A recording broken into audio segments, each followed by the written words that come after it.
Hey there, and welcome to the Girl Means Business podcast, the show that's all about helping photographers just like you build a thriving business without sacrificing your sanity. I'm your host, Kendra Swalls, a former teacher turned full-time photographer and marketing coach, here to fill your earbuds each week with practical tips, real-life stories, and a whole lot of encouragement. So if you're ready to dive in, let's get to it because this girl means business. Hey guys, and welcome to episode 148 of the Girl Means Business podcast. I am slowly recovering going on week 2 of post-COVID recovery. And while my voice is still not 100%, I'm leaning into it Phoebe Buffet style. If you don't know what I'm talking about, you need to go watch the episode of Friends where Phoebe gets a cold and discovers her sexy singing voice. It's fabulous. So I don't know that this is so much my sexy podcast voice, but again, I'm just gonna roll with it. Okay, so this week's episode, we're talking about what you should do if you were to start over in your business. And this episode idea comes from a couple of things I've seen lately on social media. 2 of my Instagram friends, colleagues, if you will, I've noticed have both sort of had to restart over or have chosen to restart their businesses on Instagram and on social media for a couple different reasons. One of them, her account was completely hacked and she's having to start her account over from scratch where she had tens of thousands of followers. She now has a couple hundred followers. And so watching her jump into this new account and navigate the idea of starting over her social media business or her business on social media. Now, granted, that's not where her entire business lives, but watching her start that side of it again really got me thinking. At the same time, another business friend of mine has completely pivoted her business and is sort of restarting a new business, a spinoff, if you will, of her original business idea. And so she's starting everything from scratch. So she's completely starting with a new name, a new business account on social media, a new email marketing strategy, all the things. And so it got me really kind of thinking about if I had to start over, if I chose to start something completely new, which I really did when I started the Girl Means Business brand, pivoting from or branching off of my photography business, what would I want to start with? Like, what are the things that I would really want to focus in on so that I could make sure I started my business off on the right foot? Because building my photography business took years of learning and failing and succeeding and failing again and succeeding again. And so now that I have that knowledge, and now that I've done it a second time with the Girl Means Business brand and the things I've learned from that, what would I really put my time and attention into? Because if you are listening to this and you're getting ready to start a business, or you're feeling like your business is kind of at a standstill and you need that kind of that focus and that path to follow, then these are the things that I would definitely and highly recommend. So we're going to go over 5 things today that I feel like are sort of the 5 foundational pieces for really getting your business off on a good start. So let's look at what those 5 things are. So we're going to go over 5 different things that I would do. However, these first 2 kind of go hand in hand. So I'm going to talk about them together. And the first one is I would figure out who my ideal client is. And the second one, number 2, would be to really define my niche. Now, these are things you've heard me talk about on the podcast before. They have things I've talked about on social media. So let's kind of really look at why these are the first 2 things I would do in my business. I want to go back to the beginning of my photography business. When I first started my photography business, aside from having zero clue what I was doing in my business, I also had zero idea around who I was supposed to be working with or what I was supposed to be really putting out there as far as my messaging. And when you think about the photography world, and probably just like any niche that you're in or any, industry that you're in, it can feel like you are just one of thousands of people doing the same thing that you want to do. And so when I was building my photography business, it was a little frustrating. I was like, well, I'm a photographer. I do it all. I mean, I photographed families, kids, bar mitzvahs, engagements. I agreed to a wedding when I probably shouldn't have. I photographed pets and birthday parties and all the things. And I was photographing anybody that would pay me money to take their pictures. And what I discovered was I got really burned out. I got really tired because I was getting clients that I wasn't happy with. I was getting clients that I was like, oh, this is just miserable. And then I remember this one lady reached out to me to do her family photos. And she came back after her session. She's like, okay, I've got the space in my wall in the front entryway that I want to hang these pictures in. Will you come help me figure out what sizes to get, how, which ones to put, how they should look? And I remember coming home from working with her and telling my husband, I was like, this is the type of person I want to work with. Like, she is my ideal client. And I think I said she's my dream client, but that's when the light bulb went off. That's when I was able to kind of connect the dots from what I'd been hearing all of these experts saying about know your ideal client. But once I finally kind of met my ideal client, I was able to go, oh, this is who I should be targeting. And so if I were to go back and start all over again, one of the first things I would do is really get sort of specific on who it is that I want to work with. When I started the Girl Means Business brand, I had this in mind. I knew that I didn't want to try to appeal to every single person building a business, that I wanted to specifically speak to women. And then even more specific than that, I wanted to speak to mompreneurs who were trying to build a business while raising a family. I knew that that was someone that I could relate to, I could connect to, and that was the audience I wanted to build around my brand. And so I was able to go into this brand with a very clear vision of who it was I was talking to. So when I started recording these podcast episodes, when I started putting content out on social media and creating a website and building a brand, I was able to do that in a way that was speaking to that mompreneur. I wasn't trying to speak to, the corporate business owner, or I wasn't trying to speak to the 20-something influencer on Instagram. That wasn't who I was going to be telling stories for and considering guests on my podcast for and putting out content for.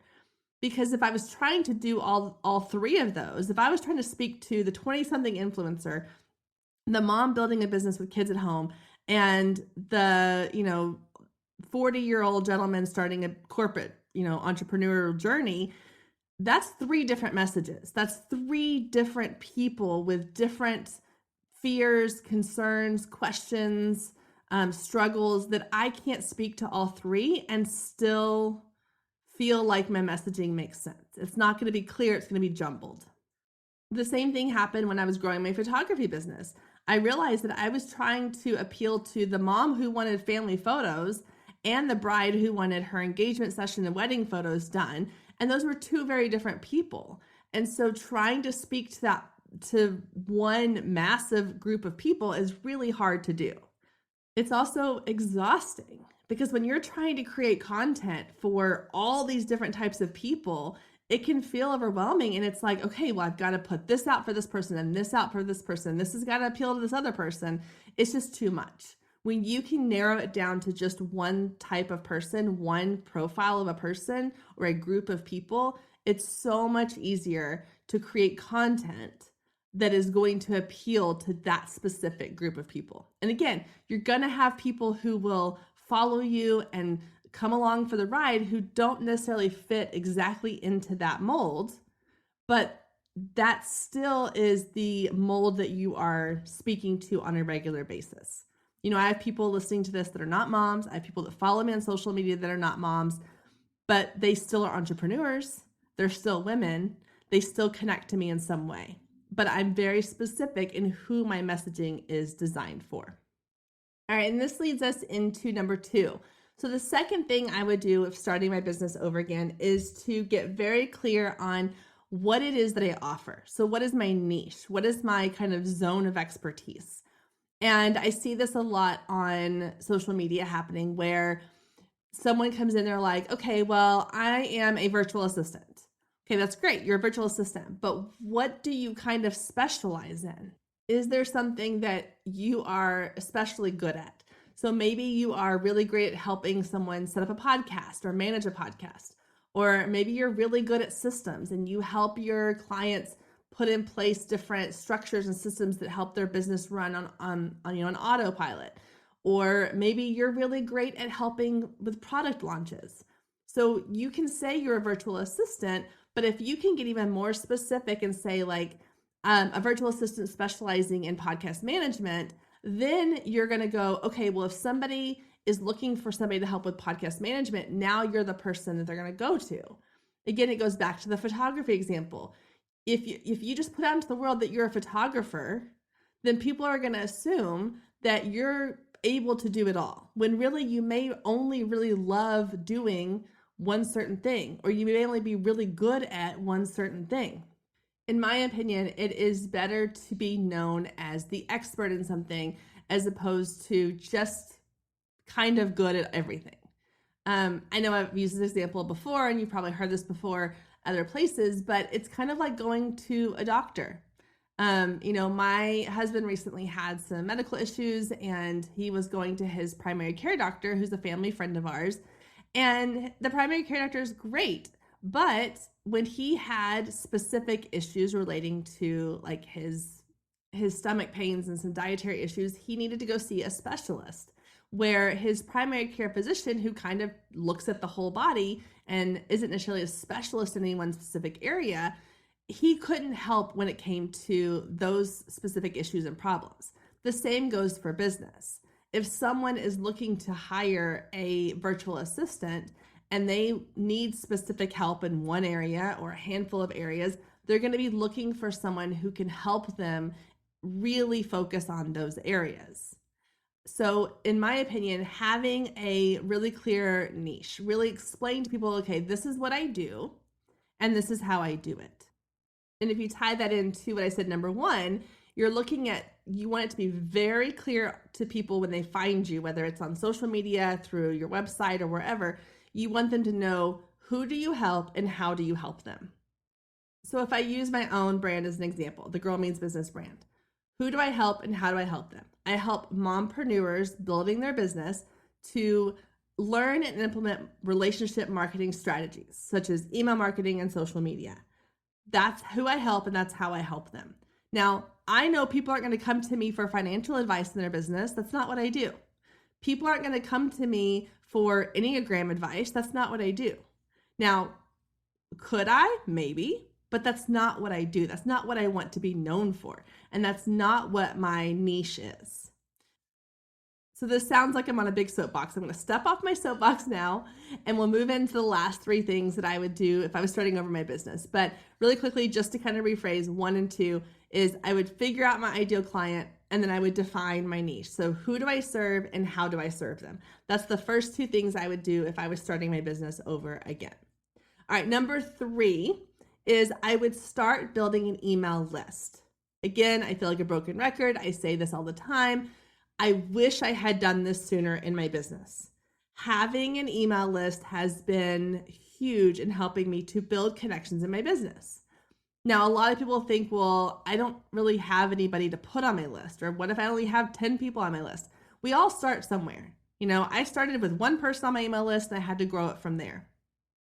So if I were to start my business over again, I would most definitely start collecting emails onto an email list. Even if I didn't email them more than like once a month or once every other month, having that email list as kind of a base, like a home base for people to kind of live on, is so helpful. Because you've heard me say before with social media, and you've seen examples of this, when you are building your business on social media, you're building it on borrowed platform. You're building it on borrowed ground. And so everything I do is kind of helping to direct people back to my email list, because that is something where I have more control over how I connect with them. And even if I switch email platforms or my email platform is down for a while, I know my list is safe. I know I have that list of people to reach out to. And I know people think, well, email marketing is dead because social media is so big. Email marketing is dead. That's not really true. So on my personal email list, my open rate is about 30%, which is actually really good. Average open rates are 20 to 25%. And the number of times that I send out an email and have somebody respond to my email is about 90% of the time. So I send out emails once a week, sometimes more, but typically at least once a week. And in those emails, I typically ask some kind of question, hit reply and let me know what you thought of this, or, send a reply to this email and tell me something exciting that's happened to you this week. It depends on what the topic is that week. But almost every single time I send out an email, I get somebody responding to me. And it's not the same person every time. And so I'm able to build connections with my audience, with those people on my email list, because I'm having conversations with them. I'm not talking at them, I'm talking with them. And so having that email list has been really valuable for my business. Not only because it allows me to send out my weekly content, but it allows it to feel like a more personal relationship with your audience. I always say social media can feel like you're walking into Times Square and just shouting at the crowd, like hoping someone stops and listens to you. That's, to me, what social media feels like.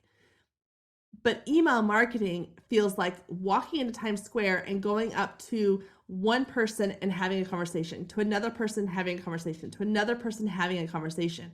You're more likely to build stronger connections that way. It might be with fewer people because if you're walking into Times Square, you can't talk to all 5,000 people there at one time, but it's way more impactful. It's way more personal than just going on social media and posting kind of this mass, post. Even though people know that they may be getting a mass email, if you do it just right, it doesn't feel that way. It feels like it was sent directly to them. And I know Amy Porterfield does a good job of this. I am on a couple other email lists where when they send me emails, I kind of do a double take. So I'm like, wait, is that for me? Like, are they singling me out? Or is that like a mass email and it just sounds personal? And when I come across one of those emails, I save it because I really want to use that as an example of like, wow, that one really stopped me in my tracks. I really kind of questioned if that person had reached out to me directly or not. And so that's the power of email marketing, is it can have that effect. And guys, people still check their email. I want you to think about how many times in a day do you check your email or you check your email on your phone or computer. It's one of the first things I do every morning is I check my email. And then I do it periodically throughout the day. So when someone says email marketing is dead, it's not. Trust me, 100%. It is alive and well. And it is definitely something I would suggest adding into your marketing plan if you are starting or growing a business.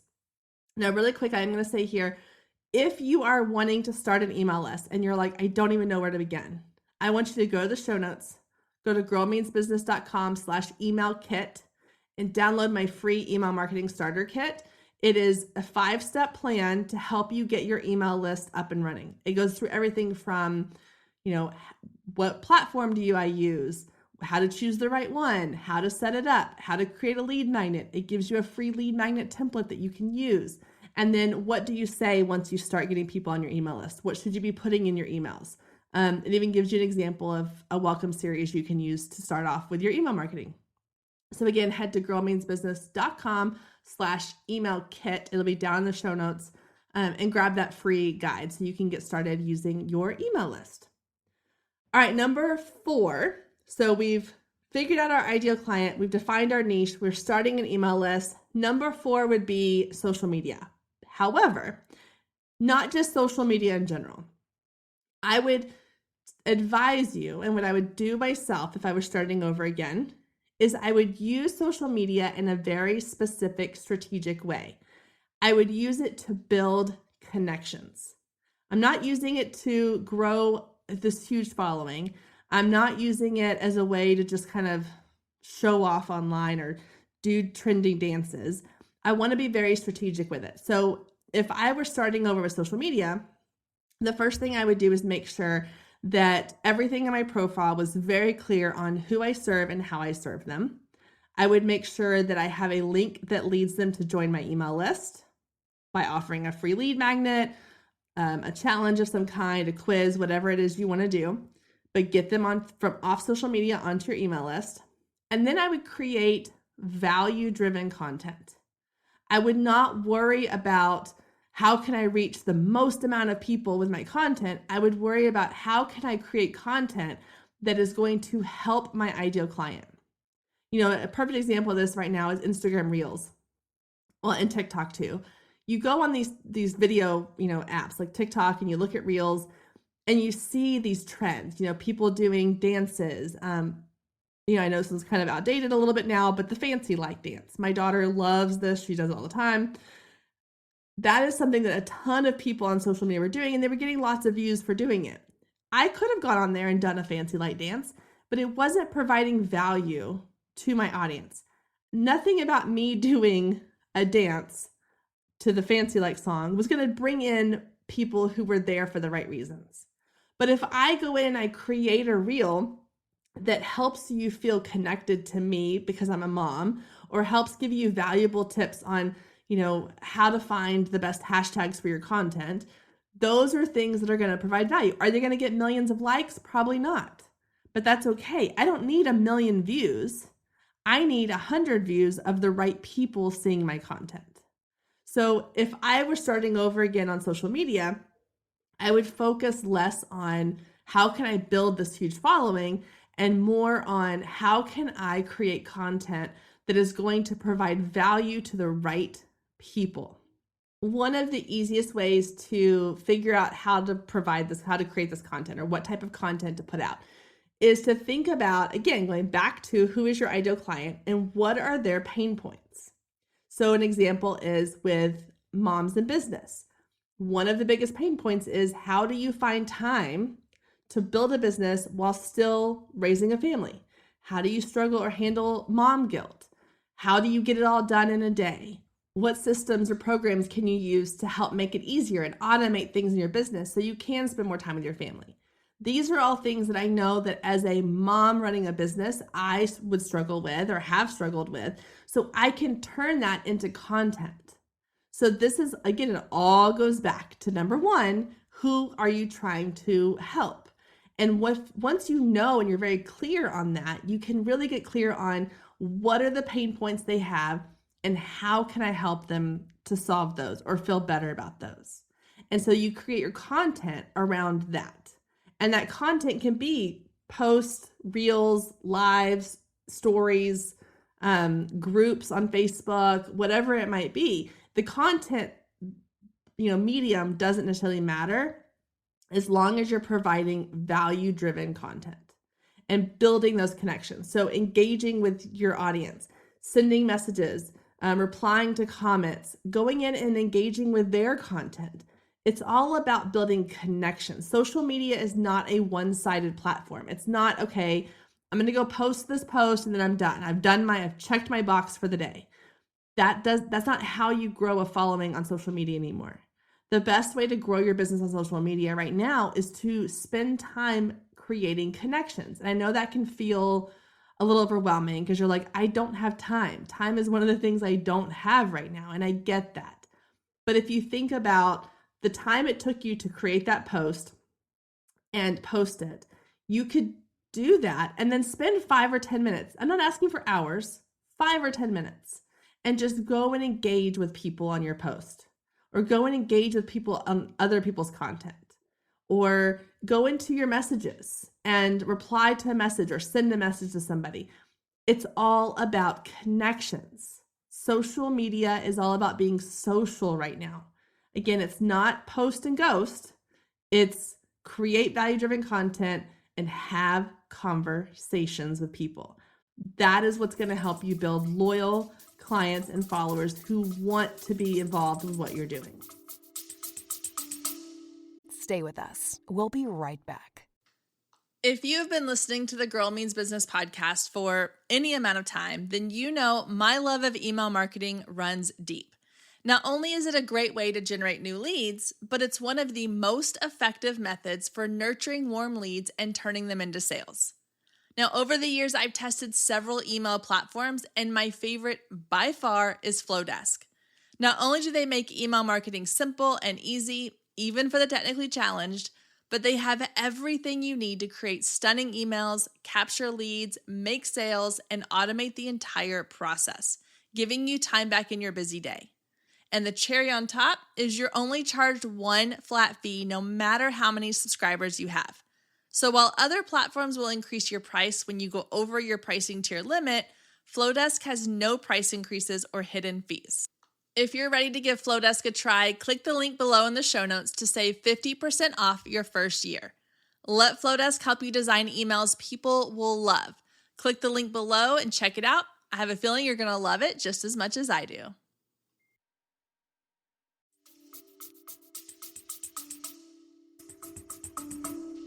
Stay with us. We'll be right back. If you have been listening to the Girl Means Business podcast for any amount of time, then you know my love of email marketing runs deep. Not only is it a great way to generate new leads, but it's one of the most effective methods for nurturing warm leads and turning them into sales. Now, over the years, I've tested several email platforms, and my favorite by far is Flowdesk. Not only do they make email marketing simple and easy, even for the technically challenged, but they have everything you need to create stunning emails, capture leads, make sales, and automate the entire process, giving you time back in your busy day.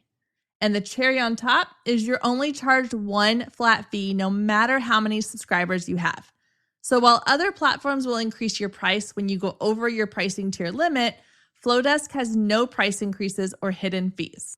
If you're ready to give Flowdesk a try, click the link below in the show notes to save 50% off your first year.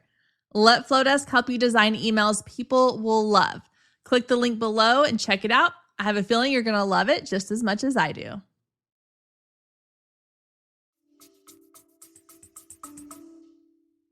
All right, so we're down to our last one. So first one was find your ideal client. Define your niche was number 2. 3 was build an email list. 4 is to start building connections on social media. And number 5, one of the things I wish I had done sooner in my business was find a coach or mentor. Guys, building a business is hard. It is not easy, and there's no possible way for you to have all the answers you need specific to your business by following a few people on Instagram who post really great content. They're just going to give you the very tip of the iceberg. If you truly want to grow your business and you truly want to make this something successful, I highly recommend that you find someone to work with who is further down the path than you are. Someone that you can learn from, someone that can look at your business from a bird's eye view and not a personal, in it view that you have right now. And I will say that there are people who create really great courses and programs that you can do at your own pace. And those are fabulous. But there's nothing that replaces or compares to having the personalized attention you get from working one-on-one or in a small group with a coach. The ability to ask questions and get feedback specific to your business is so unparalleled and has been one of the biggest game changers in my business. And it is scary because if you look at the first 4 things that I mentioned on this list, finding your ideal client, defining your niche, building an email list, and social media, those are all things you can do for free for the most part. They don't require an investment other than time and energy in your business. But number 5, when you're talking about hiring a coach to work with, that takes an investment, a monetary investment that can be really intimidating and scary. But I can tell you right now, if you find the right coach, if you find the right person that has been in your shoes and that can guide you down the path, it is worth tenfold in your business. Now, since starting my photography business, I've had a handful of coaches that I've worked with, either one-on-one or in small group. And one of the things that I've learned, having had only one bad experience out of all of them, and even in that bad experience, I learned a lot. My advice when it comes to choosing a coach to work with is one, think about what it is that you really want to get from your coaching experience. If you go into your coaching experience just saying, well, I want to grow my business, you need to be more specific than that. You need to say, like, I really want to understand how to use social media to gain clients, or I really need help with figuring out, my ideal client and how to message, how to do messaging in my business. Or maybe even saying, like, I don't really know what I need yet. But if you are able to go into your search with a very clear vision of, like, this is kind of what I want to accomplish, you're going to get a better end result, because you're going to be able to find a coach that will help you with that specific piece of your business. Again, like, if someone comes to me and says, hey, I want to hire you as my coach, can you help me get my finances in order? I'm not a good fit for them. But if they come to me and they say, hey, I want to hire you as my coach because I really need to get my messaging and my social media presence kind of really narrowed down and figured out, then yes, I'm your girl. I can help you do that. You need to find that specialist who is going to help you do what it is that you want to accomplish. But you have to know what that is first. Secondly, I would say make sure that you do your homework, that you really know who this person is, that you are aware of kind of what their business is. Have they had success in the past? Have they had other businesses? Kind of what are their credentials in a way? Are they showing up? Do they show themselves in a way on social media or online that lets you get to know who they are and feel a connection to them? Do they have a similar business style to you? I'm not going to go in and hire a coach who is super analytical and who is very like in a box. I need somebody who is willing to kind of go with the flow and who kind of gets sort of the chaos that's in my head a lot of the times. So finding a coach that you can relate to on a personal level, because you're going to be working very closely with them. And then the last thing I would say when it comes to hiring a coach or finding someone to mentor you is I want you to really think about and make sure that you are willing to give the time, energy, and money that it requires. Because hiring a coach is not cheap. You are going to have to invest money into hiring somebody to help you, but you're also going to have to invest time. Because if you're paying somebody to give you part of their time, then you have to be willing to listen to what they have to say, implement the things that they ask you to do, be open to their advice, their feedback, their thoughts. If you're not in a place where you're ready to be open to that and to kind of hear what a coach has to say, then it may not be the right time for you to invest in that. That's a hard lesson I learned early on when I hired a coach, and I realized really quickly that I was not prepared to receive the feedback they were giving me. I was still too kind of set in my own ways and too stubborn to really kind of understand the information and the value they were giving me. So before you go and invest money in working with somebody, I want you to make sure that you are in the right space in your mindset, in your business, where you have time to invest in spending time with that coach and invest in doing the work, putting in time to see the results they're trying to help you see. I cannot tell you guys how frustrating it is on the coach's end when we are giving you so much of our time and energy and resources and value, and nothing gets done with it. And then it makes us look bad. But if you are coming into this and working with somebody, it needs to be a mutually agreed upon plan that you're both going to come into this open to giving as much as you possibly can and receiving as much as you possibly can. Because it is not only a monetary investment, but it is an investment of time and energy into your business. All right, guys, so those are the 5 things I would do if starting my business over again. I would figure out my ideal client. I would define my niche. So who do I help? How do I help them?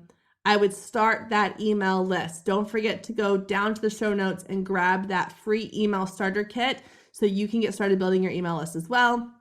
I would start building connections on social media, and then I would look into hiring a coach to help me sort of what I call collapse time. So the benefit of having a coach is not only the value, but you are able to kind of skip ahead and jump over all of these missteps that your coach may have already done that they can steer you clear of.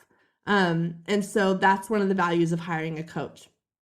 If you are considering working with a business coach and you feel like maybe you and I would be a good fit, please feel free to send me a message. You can email me at kendra@girlmeansbusiness.com or reach out to me over on Instagram and send me a DM. And I would love to set up a call with you and see if this is something we can work together on. So that does it, guys, for this week's episode. The 5 things I would do starting over in my business.